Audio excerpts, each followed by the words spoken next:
Hello అందరికీ welcome to యూజీఎన్కే cakes, happy place for cakeholics. ఎలా ఉన్నారండి? బాగున్నారా? ఈరోజు వీడియో వచ్చేసి చాక్లెట్ కేక్ సింపుల్ డిజైన్ అండి. ఇది కస్టమర్ సెండ్ చేసిన డిజైనే, ఆ డిజైనే నేను చేశాను అనమాట. ఆ క్లిప్ మిస్ అయింది, సో నేను ఇక్కడ ½ kg కేక్ క్లిప్ యాడ్ చేశాను. సేమ్ ఇదే ప్రాసెసేనండి. విప్పింగ్ క్రీమ్లో గనాష్ వేసుకున్నాను, మెల్ట్ చేసింది. 2:1 రేషియో గనాష్ అంటే 100 grams జనరల్ ఎగ్జాంపుల్ అండి. 100 grams చాక్లెట్ అయితే 50 grams విప్పింగ్ క్రీమ్ కానీ ఫ్రెష్ క్రీమ్ కానీ వేసుకోవచ్చు. చూడండి గనాష్ ఎలా ఉందో, ఎంత థిక్గా వచ్చిందో.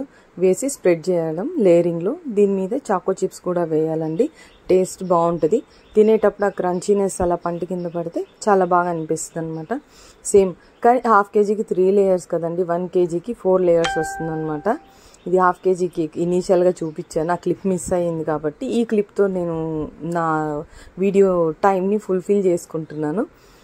సేమ్ అదే ప్రాసెసేనండి. చేసి 15 minutes రెస్ట్ చేయడము, దాని తర్వాత ఫైనలైజింగ్ చేయడము అంతా ఒకటే. ఎప్పుడైనా సరే మనం చేసేటప్పుడు విప్పింగ్ క్రీమ్లో గనాష్ వేసుకుంటే టేస్ట్ అనేది చాలా బాగుంటుందండి. మీరు బయట బేకరీలో అనుకుంటారు 250కే దొరికేస్తుంది, 200కే దొరికేస్తుంది కేకు. ఇంట్లో చేసేవాళ్ళు హోమ్ బేకర్స్ ఎందుకు 300, 350, 400 ఛార్జ్ చేస్తారు అనేసి. ఇప్పుడు హోమ్ బేకర్స్ ఎప్పుడు ఒక కేక్ అంటే ఒకటే కేకే చేస్తారండి. దానికి తగ్గట్టు 3-4 కేకులు ఆర్డర్ తీసుకోరు ఎవరు. తీసుకున్న నీట్నెస్ అనేది ఉంటుందండి, అది మ్యాటర్ మనకి. ఇప్పుడు బయట తీసుకొని తిని హెల్త్ పాడైపోవడానికంటే మంచిగా నీట్గా చేసే వాళ్ళ దగ్గర తీసుకుంటే బాగుంటుంది. ఇప్పుడు చూడండి, ఇది ఈ పిక్ అనమాట, సారీ ఈ వీడియో. దీన్ని ఫైనలైజింగ్ చేస్తున్నాను ఇప్పుడు. ఫ్రిడ్జ్లో రెస్ట్ చేసిన తర్వాత ఆ క్లిప్ మిస్ అయింది కాబట్టి ఈ క్లిప్ యాడ్ చేశాను. లోపల ఫిల్లింగ్ ఏమో నేను మూస్తో చేశాను, బయట వచ్చేసి వైట్ క్రీమ్తో చేశానండి. ఇదిగోండి గనాష్ వేస్తున్నాను. చూడండి, నేను గనాష్ లోపల వేసిన తర్వాత జస్ట్ ఒక ½ tablespoon అంత విప్పింగ్ క్రీమ్ వేసి, మెల్టెడ్ విప్పింగ్ క్రీమ్ అండి వేసి దాన్ని కొద్దిగా హీట్ చేశాను అనమాట. గోరువెచ్చగా మెల్ట్ చేస్తే అది ఈ కన్సిస్టెన్సీలోకి వస్తుందండి, పోరింగ్ కన్సిస్టెన్సీ గనాష్ ఇది.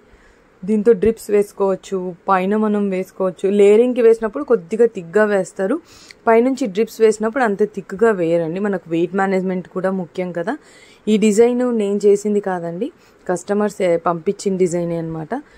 చెప్పాను కదా, ఏది పంపిస్తే అదే డిజైన్ చేస్తాను. ఎప్పుడైనా నా చాయిస్కి వదిలేస్తే నేను చేస్తాను.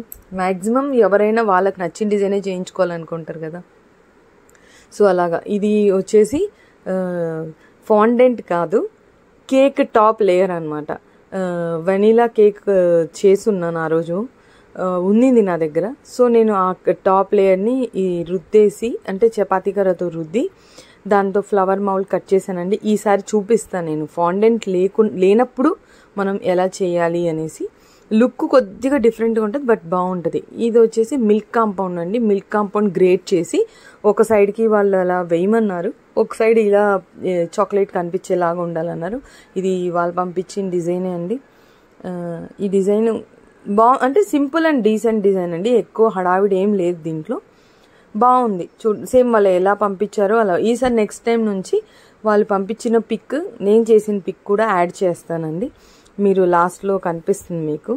ఇదేనండి ఇవాల్టి వీడియో. ఇవాల్టి వీడియో మీకు నచ్చితే కనుక లైక్ చేయండి, షేర్ చేయండి, సబ్స్క్రైబ్ చేయండి.